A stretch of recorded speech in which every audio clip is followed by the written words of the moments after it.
Give Mercer credit. I thought in the first half they played lights out. They haven't shot like that all season, and they go 9 for 15 in the first half, and we end up having a 15-point deficit. And in the second half, we made some adjustments on some ball screen coverages, and they broke us down a little bit too much in the half court, which was very disappointing. Our ball screen coverages early weren't great, and we gave them some rhythm threes that we didn't want to give them. And then we made some undisciplined plays. We're raking in some gaps where we didn't really rake in. So, but give them credit. I thought they came out. I thought they were the more physical team in the first half. They were bumping us off every cut. They were making every post entry tough. They were pushing Mont off the block. And once we settled in the second half, we played much better, and we gave ourselves a chance. Just when we kept cutting the lead, they won every 50-50 ball. They got those extra offensive rebounds. They got us on a free throw box out. So those things are disappointing.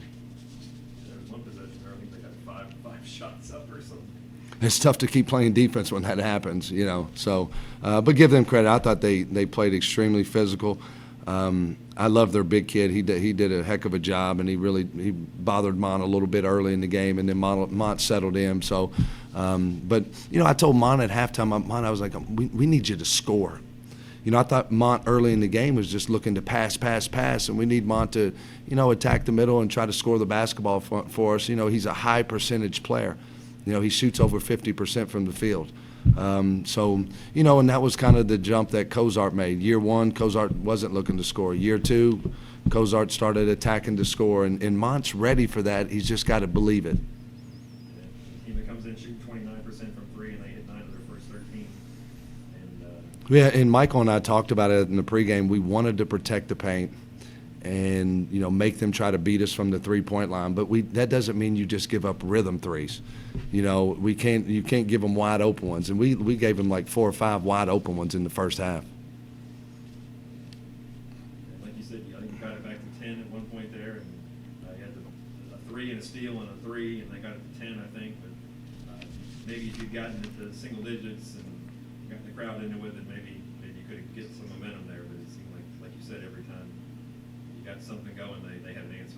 They did, and it was the offensive rebounds, the extra possessions, beating us to 50-50 balls. So, but again, give them credit. But one of the things you said in the pregame was you wanted to force more turnovers. How do you feel like you guys did that? I know you forced more than you had, but did you reach the number you wanted to reach? Well, listen, the effort wasn't a problem tonight. The effort wasn't. The effort was a problem at Kent State. It was, and that hurt. There's games like this every year where a team is going to shoot lights out, and it's just one of those days. It was Mercer just had that day, but the effort was there for us. The fight was there for us. We come out with 18 offensive rebounds. That's a lot of offensive rebounds. The offensive rebounding percentage was through the roof. So our guys were fighting and competing, and we turned them over some, and, I think our deflections were up from the last couple games, so I was happy with that. But, again, the half-court breakdowns late in the game where we just couldn't keep the ball in front of us and keep them out of the paint, that ended up killing us. It's a tough little stretch here. You guys, except for the opening game, this has all been quality Division I opponents here. And you got Northern on Monday, so it doesn't really get any easier, but you guys are testing yourself early. Well, we've been through this before, and this is going to help us when we get to league play, and we'll be better for it. And I told the kids, I hate losing. I hate it for them because they did fight, and they did compete like crazy. But we just got to clean up some stuff. But we'll continue to get better. Cranford had a good scoring game today. Just, what did you think about it?